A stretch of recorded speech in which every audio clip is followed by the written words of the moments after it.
Hey everyone, Stranus103 here today with one of my own replays. I'm playing a Minotaur. This is the newest patch, Mr. Conway, trying out the new Moskva with 50mm lower plating on the bow. But the reason I wanted to show you guys this game is because there are a couple of decisions in here that I think really should be highlighted, and for cruiser players, it really is a matter of taking the risk. Sometimes you just have to take a risk to ensure that you can live a little, live longer or take a chance to have a good game later on, instead of just going, all right, I'm going to sit here, bow in, because a lot of cruiser players end up in this mentality of, oh, well, the enemy's in front of me, I better just sit, bow in. And I do feel that trying to get rid of that mentality could really help in the long term for your, well, just general long-term survivability, really. So it's a matter of taking risks at the right time, and I'll get to the point when that really needs to be covered. So, but anyways, first of all, here we are on North, having a look at the matchmaking. 1 tier 10 battleship, double tier 9 battleship, double tier 8 battleship. They get the Republique with its incredibly high rate of 5, which can be very threatening to cruisers. That's one of the things. If you are bowing to the Republique, often you just want to get away, and well, you just have to take the chance that you're gonna get shot in the broadside. You hope you hope you live. Of course, if you're in a Moskva, you're better off just sitting bow into it. But if you're in a Zao, for example, or Hindenburg, sometimes it's better just to say, all right, he's shot. I just need a turn now. Because otherwise he's just going to run away and lull pen you to death, and you're not going to be fighting him in a favorable position. But anyways, we get a Minotaur, they get a Des Moines, they get a Minotaur as well. We have a Hindenburg there, Moskva, Zao. So radar-wise, they have potentially the same amount of radars. You know, Buffalo and Neptunes are the exact same. But we don't know if their Minotaur is a radar or not yet. But they have a Des Moines, we have a Moskva, so that's one radar. And of course me with my radar Moskva. Moskva? Minotaur. They start with an M. Close enough, I got my work. But anyways, I don't want to go to the B at the start. We see the misery. We just spotted the Des Moines. There's absolutely no reason whatsoever for me to go into B right now. And chances are the enemy team's not even going to go there either. It just doesn't make sense. You're just going to get radared. So I'm heading off to the western side of the map. There's absolutely no point whatsoever in me being in B. Not yet, at least. If we manage to somehow bait all the radars out, I might potentially go get there later on. But with the buffed Moskva, I mean, Conway can always go put his ship in there and achieve something there on his own if he needs to be, because Russia. Now, our gearing is getting absolutely screwed. I actually did not catch that as I played this game. I think I just wanted to check on the enemy lineup and the check up on Conway's position, as he hasn't played much Moskva, so he basically asked me where to go, and I basically told him park in B. It's about the easiest thing you can get to the spawn we had.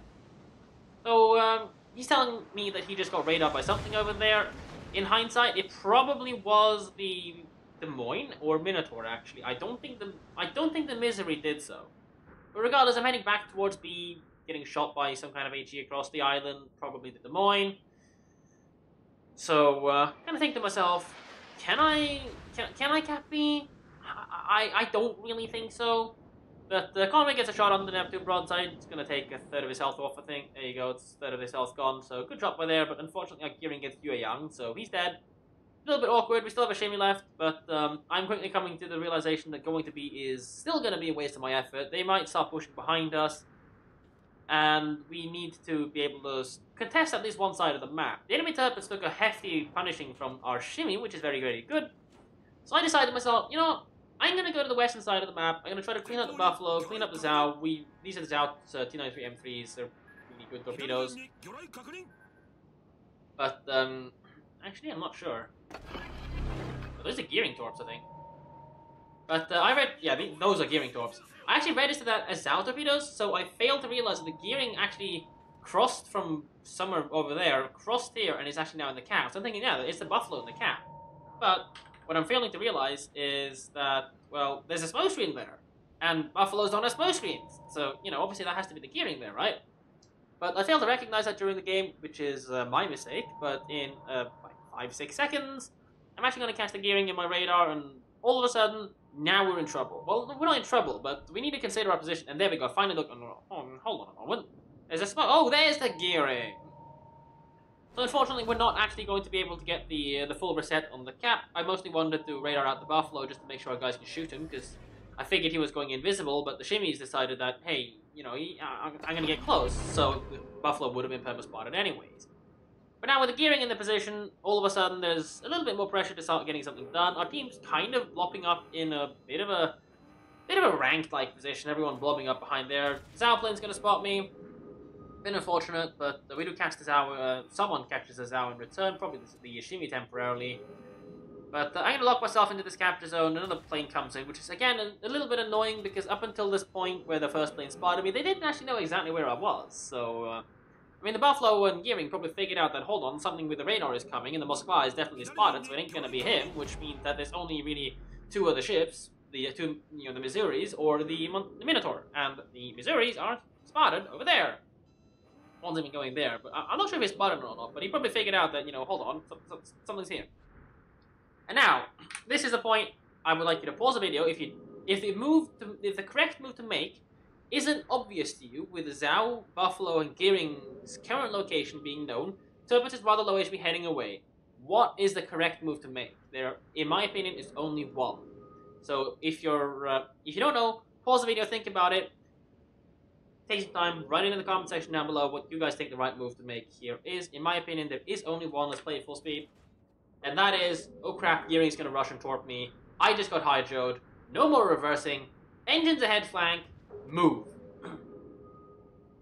Hydra's on. There is only one right thing to do, and that is to go forwards, kill the Gearing, and then do whatever the hell you can. And the Gearing's obviously seeing that you're pushing out because you're hydroed.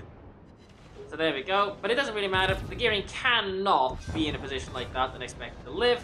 Unfortunately, with the torpedoes, we're not actually going to be able to get any good drop off ourselves unless we want to take a Gearing torp, which would be kind of stupid in this position. So these guys are still shooting AP and, for some reason. I'm targeting the Barbette to the Buffalo and I'm trying to knock out these guns as much as possible. And now it's just a matter of taking advantage of the allied turpets and trying to use him as best as possible. I don't really want to angle like this. I would much rather turn my gun to the other side so that those guys over there can't magically find and interest me. And I'm shortly going to realize that, hold on a moment, there's stuff over there. I need to kind of angle myself that way. And also angle myself in a way to try to drag them this way so that Ashimi can catch them broadside on torpedoes. But anyways, the Buffalo has gotten turpets and islanded, so I do pick up the kill on that. Good riddance on that. Unfortunately, our turpets waste salvo on finishing them off, but I do get the kill. And now when the bow one's out, I'm just going to shoot at his gun turrets, try to knock out his gun turrets a little bit. He's shooting HE at me, which is perfectly fine. I can just super heal that all the way if needed to be. On fire, but I don't really care. It's not a big deal. I've gotten away. I'm alive. And there you go. I get a crit on one of his gun turrets, and that's really what I was seeking to get. I'm going to trigger my heal now. It's a little bit early, but Ashimi is actually smoked up and is supporting me with a little bit of gunfire, which is always nice. And now I see the Zhao making the decision as well. Hold on. It might just be better for me to take the risk and turn, but then it looks like he's decided not to. He probably had Hydro on, and maybe saw the torpedoes, because the Shimmy is, he's currently being displaced, or he's leaving the smoke, so I'm guessing he might have thought, hold on, he has Hydro. But Zhao takes one, he's almost dead, so now it's just a matter of finishing him off. My torpedoes are launched in the case that he was going to decide that, hold on a moment, I need to take the risk as well. I need a bail. But yeah, he took the Shimmy torp, he flooded, and he probably damage controlled partly the gun turret, or the fire and the gun turret at the same time. So, unfortunately for him, he is now dead. And with that, Conway is now starting to get boxed in. The Curvis is pushing out, which I wouldn't say is it's not a bad move. He's protecting his cruisers behind him. But it's not a great move, because he's gone too far now, and he's exposing himself to the Des Moines, which, combined together with the HE from the Republic secondaries, setting him on fire, ends up killing him. At this point, I'm basically warning Conway, yo, you have to go forwards, and this is the second thing about taking risks. You want to be in a position where you don't get broadsided in a Moskva. So in this case, with a buffed Moskva's 50mm lower bound, thankfully the Missouri is currently busy with the armor key, but he's not going to be busy with him indefinitely. The team, if you wanted to optimize team movements, the Shimmy and me should go here and get around. The Turbets and the Missouri should go over here and prop up the Missouri so that these guys can deal with what's in front of them. Or the Missouri goes up here and the Turbets goes back to prop the Missouri up over there because he does have secondaries he can spam with. So the Shimmy is now also actually heading back, so he's probably going to have a good time over there actually. He's already had a pretty good game over here. He did most of the Turbets in, he did half the Zhao in, he's overall had a good game already, so he can still go back there and have a better one, though. But yeah, I'm looking at it, the current situation. I'm telling Conway, yo, your broadside in was the Missouri behind you. You don't want to be doing that. He's probably going to shoot the Hindenburg first. You know, more HP and is reversing. So that's the Hindenburg not realizing that, hey, yo, I've got something behind me that needs to be dealt with. So Conway probably should have just skidded up halfway into the Bravo cap, protects him good enough in the Missouri. Together, our firepower is enough to kill the Republique before the Republique gets to do too much to Conway. So together, we'll kill the Republique, or at least make it really awkward for him. He's never going to be able to swivel gun turrets to engage me without broadsiding Conway, which he probably doesn't want to do, because that also involves broadsiding everything else, including Missouri turrets coming up. So this Republique is committed, and he doesn't really have a way out. But again, talking risk and reward, he could have taken a risk of broadsiding to try to get out, with the reward being living a little bit longer and perhaps getting another couple of shots off, or maybe turning and being able to kill me if he gets incredibly lucky with his salvo, which I wouldn't count on.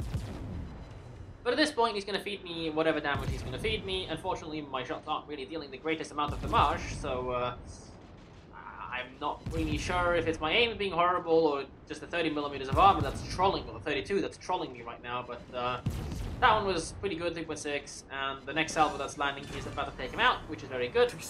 And with the little island in front of me here, this one is concealing me from the Des Moines, and there goes Conway's Moskva. The Missouri finally found the intention that he needed to go and engage him. Unfortunately, that means that he's left the Yamagi to live, which is awkward for him, but he's about to get rushed by a Shimi, which is going to be unfortunate for him as well. So Conway ends up dying.